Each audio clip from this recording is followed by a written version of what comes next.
আসসালামু আলাইকুম ছোট্ট বন্ধুরা, কেমন আছো সবাই? নিশ্চয়ই খুব ভালো আছো, তাই না? তোমাদের ভালো থাকার জন্যে আমিও চলে এসেছি তোমাদের মাঝে ছবি আঁকা নিয়ে। ছবি আঁকবে তো তোমরা আমার সাথে, তাই না? এই দেখো, 4টা ঘর। ঘর কি তোমরা আঁকতে জানো? যদি না জেনে থাকো তাহলে আমার সাথে সাথে তোমরাও খাতা পেন্সিল নিয়ে বসে পড়ো। তাহলে এই সুন্দর সুন্দর ঘরগুলো তোমরাও কিন্তু আঁকতে পারবে। আচ্ছা, এখন চলো আমরা ড্রয়িং ক্লাসে চলে যাই। গত ক্লাসে আমরা দেখিয়েছিলাম কিভাবে সরল রেখা, বক্ররেখা আর বৃত্ত দিয়ে ছোট ছোট ড্রয়িং করা যায়, তাই না? আর আজকে দেখাবো এই 3টি দিয়ে এই 4টি ঘর আঁকা যায়। তাহলে চলো এবার আমরা এই প্রথম ঘরটিতে চলে যাই। এই প্রথম ঘরটি আমরা কিভাবে আঁকবো জানো? এই প্রথম ঘরটি আঁকবো, প্রথমে আমরা 3টি সরল রেখা দিয়ে একটি ত্রিভুজ আঁকবো। তাহলে হয়ে যাবে ঘরের ছাউনি। তারপরে আমরা ঘর আঁকতে গেলে একটা চতুর্ভুজ দিয়ে দিব। দেখো এখানে 4টি দাগ, 4টি সরল রেখা, তাই না? এই 4টি সরল রেখা দিয়ে আমরা কি করব? একটা ঘর বানিয়ে ফেলবো। ছাউনি হয়ে গেল, ঘর হয়ে গেল। তারপরে মাটি দিয়ে দিব 2টি সরল রেখা দিয়ে। খুব সহজ না? তার মানে সরল রেখা পারলেই আমরা এই ঘরটি খুব সুন্দর করে আঁকতে পারবো। এরপরে দেখো, এই যে দেখো দরজা দিয়েছি, দরজাটাও দিয়েছি কিন্তু সরল রেখা দিয়ে, তাই না? আর মাঝে একটা বৃত্ত দিয়ে তালা বন্ধ করে দিয়েছি। আর এই যে দেখো জানালা, এই জানালাটাও কিন্তু আমি সরল রেখা দিয়েই দিয়েছি। দেখে নিশ্চয়ই বুঝতে পেরেছো। তাহলে চলো আমরা এক এক করে 4টি ঘর এঁকে ফেলি, খুবই সহজ হবে। আচ্ছা চলো এবার আমরা প্রথম ঘরটি এঁকে ফেলি। হ্যাঁ, প্রথমে আমরা কি দেখলাম?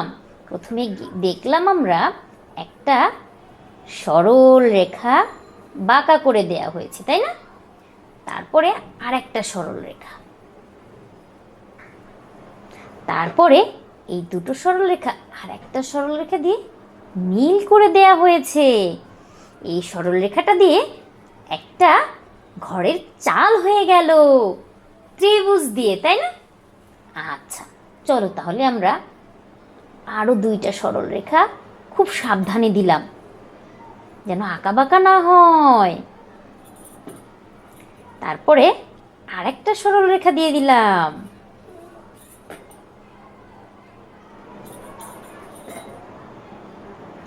তারপরে আরো একটা সরল রেখা। কি সুন্দর একটা ঘরের শেপ চলে আসলো, তাই না? ঘরের চাল হয়ে গেল, ঘর হয়ে গেল, মাটি হয়ে গেল, তাই না? খুবই সুন্দর। এরপরে ঘরের একটা দরজা দেয়া লাগবে আর একটা জানালা দেয়া লাগবে। এক সাইড করে আমরা ঘরের একটা দরজা দিয়ে দিলাম। এই দেখো সবগুলো সরল রেখা, যে সরল রেখা আমি তোমাদের গত ক্লাসগুলোতে শিখিয়েছি। আর মাছ দিয়ে দরজার বন্ধ করার জন্য একটা বৃত্ত দিয়ে তালা দিয়ে দিলাম। খুবই সুন্দর, তাই না? দরজা হয়ে গেল। এখন আরেকটা সরল রেখা, আরেকটা সরল রেখা, এই একটা সরল রেখা আর এই একটা সরল রেখা, এই আর একটা সরল রেখা আর একটা সরল রেখা। এই সরল রেখাগুলো দিয়ে আমি জানালা দিয়ে দিলাম।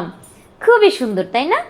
তাহলে 1 নাম্বার ঘর আমাদের চলে গেল আর আমরা পেরে গেলাম। তাহলে চলো এবার আমরা 2 নাম্বার ঘরে চলে যাই।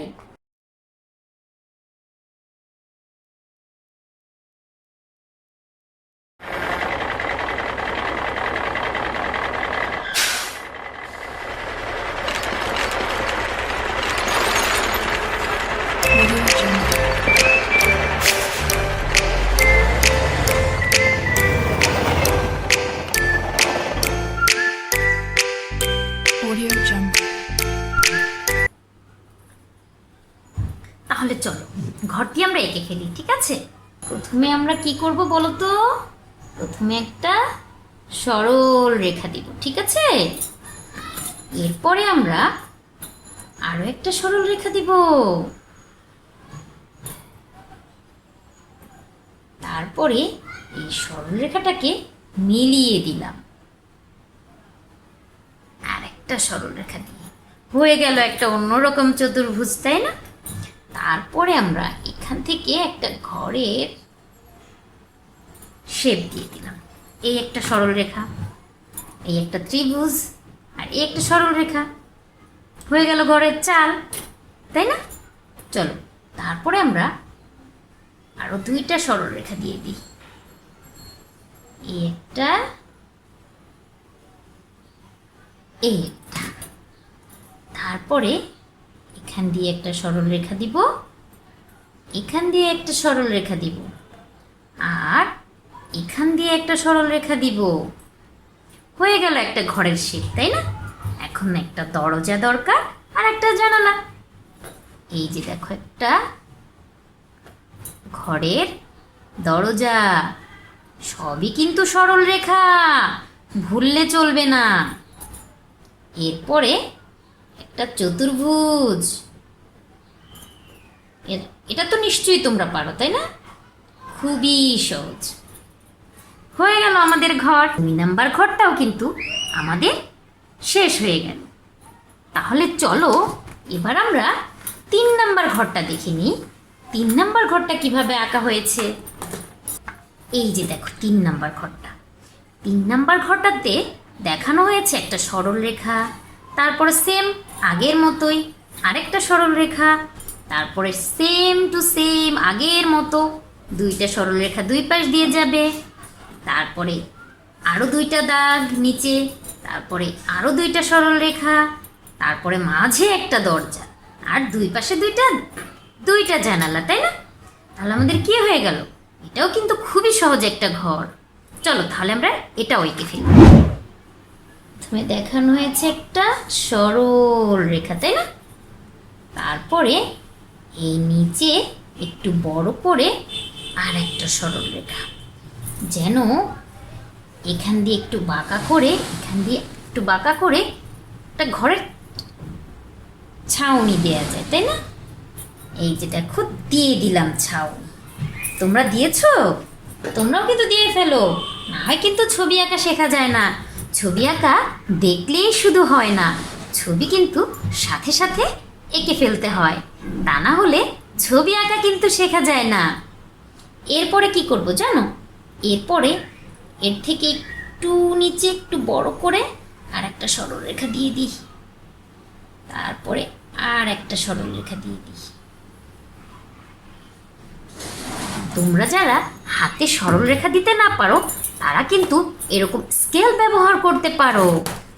স্কেল ব্যবহার করতে হয় কিভাবে সেটা অন্য এক ক্লাসে দেখিয়ে দিব, ঠিক আছে? আগে আমাদের হাতের ড্রয়িংটা সহজ করে নিতে হবে, তারপরে আমরা স্কেল ধরবো, ঠিক আছে? আচ্ছা চলো তাহলে একটু চালটা বাইরে রেখে আমরা আর একটা সরল রেখা দিয়ে দিই। তারপরে এখান থেকে একটু চাল বাইরে রেখে আমরা আর একটা সরল রেখা দিয়ে দিই। হয়ে গেল একটা ঘর, তাই না? খুবই সুন্দর। পরে মাঝ বরাবর একটা দরজা দিব, আর একটা সরল রেখা, আর একটা সরল রেখা, আর একটা সরল রেখা। হয়ে গেল দরজা। তারপরে কি বাকি? ঘরের তালা, তাই না? তারপরে হচ্ছে দুইটা জানালা। এই জানালা কিভাবে আঁকতে হয়? একটা চতুর্ভুজ, তাই না? এই যে দেখো চতুর্ভুজ, আর এখানেও একটা সরল রেখা দিয়ে চতুর্ভুজ এঁকে নিলাম। এই যে দেখো দুইটা জানালা। হয়ে গেল আমাদের 3 নাম্বার ঘর, তাই না? যে দেখো এই একটা ঘর, এই একটা ঘর, সেম টু সেম। এবার আমরা 4 নাম্বারটা দেখে আসি। এই যে দেখো 4 নম্বরে দেখানো হয়েছে একটা ঘরের সরল রেখাটা একটু বাঁকা করে উপরের দিকে গিয়েছে, তারপরে একটা বক্ররেখা, তার মানে রেখাটা সোজা না, একটু বাঁকা, তারপরে এখান দিয়ে একটু বাঁকা, তারপরে এখান দিয়ে একটু বাঁকা করে নিচের দিকে এসেছে। মোট কথা ঘরের চালটা মাথায় রেখে কিন্তু আমাদের আঁকতে হবে, ঠিক আছে? তারপরে একটা বক্ররেখা দিয়ে এই চালটাকে মিলিয়ে দেওয়া হয়েছে। এখানে ছোট্ট একটা বক্ররেখা দেওয়া হয়েছে, এখান দিয়েও একটা বক্ররেখা। আর এগুলো কি সবই সরল রেখা, তাই না? আর তারপরে এখানে একটা ছোট্ট ছোট্ট বক্ররেখা দেওয়া হয়েছে, আর এগুলো সব সরল রেখা। জানালা তো তোমরা পারোই। তারপরে দেখো একটা ঘর, ঘরের ঘরের কিন্তু তালাটা দেয়া হয়নি, আমি এখন তালাটা দিয়ে দিলাম। চলো তাহলে আমরা এই ঘরটাও এঁকে ফেলি। প্রথমে কি দেয়া হয়েছে? একটা সরল রেখা একটু বাঁকা করে উপরের দিকে, তাই না? তারপরে কি এই যে দেখো একটু বাঁকা করে নিচের দিকে। আমারটা পুরোপুরি না হোক, কিছুটা তো হবে, তাই না? চলো তারপরে আমরা এখান দিয়েও সেম টু সেম একটু বাঁকা করে দিয়ে দিলাম। তারপরে এখান দিয়েও আমরা একটা বক্ররেখা বাঁকা করে দিয়ে দিলাম, একটা লাইন মাথায় রেখে। এরপরে কি করব জানো? এরপরে এই বক্ররেখা দুটো আমরা একটা বক্ররেখা দিয়ে মিলিয়ে দেব। সুন্দর না? এই যে দেখো। তারপরে কি করব জানো? এখান দিয়ে ঘরের উল্টো পাশের চালটা দেখা যাবে, সেই নিয়মটা মাথায় রেখে আমরা কি করব, এটাকে ডাবল করে দেব, দিয়ে এর থেকে একটু উপরে থেমে যাব। তারপরে আর একটা বক্ররেখা দিয়ে এই চালটা মিলিয়ে দিলাম। হয়ে গেল সামনের চাল আর পেছনের চাল। খুব সুন্দর না?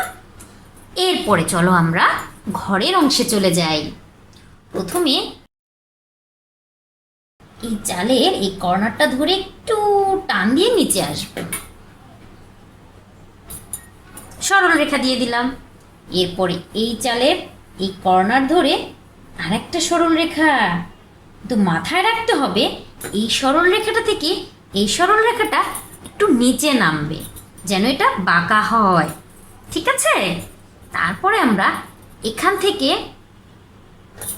চালের একটু কোনা বাকি রেখে একটা ছোট্ট করে দাগ দিয়ে দিই। এখন আমি এগুলো সরল রেখা দিয়ে মিলিয়ে দেব। এই মাঝের দাগটা কিন্তু বড় থাকতে হবে, তারপরে এই দাগটা বড় থাকবে, এই দাগটা সবচেয়ে ছোট থাকবে। দূর থেকে একটা ঘর দেখতে যেমন লাগে এই ঘরটা ঠিক তেমনই। চলো তাহলে আমরা এই সরলরেখাগুলো একটু মিলিয়ে দিই, খুব সাবধানে। যারা তোমরা হাতে আঁকতে না পারো তারা স্কেল ব্যবহার করতে পারো কিন্তু। এই যে দেখো হয়ে গেল একটা ঘর, তাই না? তাহলে ঘরের নিচের মাটিটাও দিয়ে দিই। মাটিটা কিভাবে দেব? এরকম করে একটা বক্ররেখা দিলাম, এখানেও একটা বক্ররেখা, তারপরে এই পাশ দিয়েও একটা বক্ররেখা দিলাম। এখন আমি এই লাইনগুলো এই বাঁকা করে মিলিয়ে দেব। তারপরে এই পাশ দিয়ে এটাকেও মিলিয়ে দেব। হয়ে গেল ঘরের মাটি। এখন আমাদের ঘরের দরজাটা দরকার, তাহলে চলো আমরা ঘরের দরজা দিয়ে দিই।